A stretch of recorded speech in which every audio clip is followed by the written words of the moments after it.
ជំរាបសួរបងប្អូនបងប្អូនខ្លះក៏បានស្គាល់តែបងប្អូនខ្លះមិនបានស្គាល់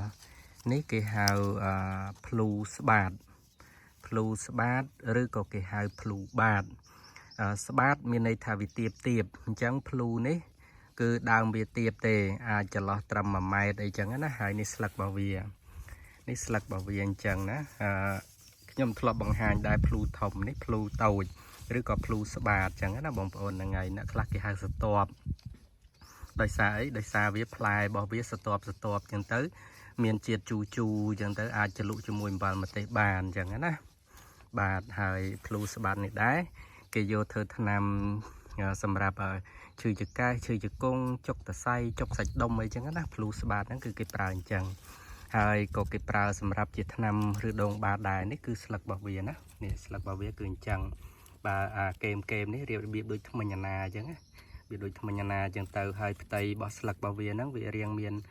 កង់អញ្ចឹងទៅហើយខាងក្រោមនេះវាពណ៌រាងចេះឃើញណាបងប្អូនណាបាទហ្នឹងហើយអញ្ចឹងបើបងប្អូន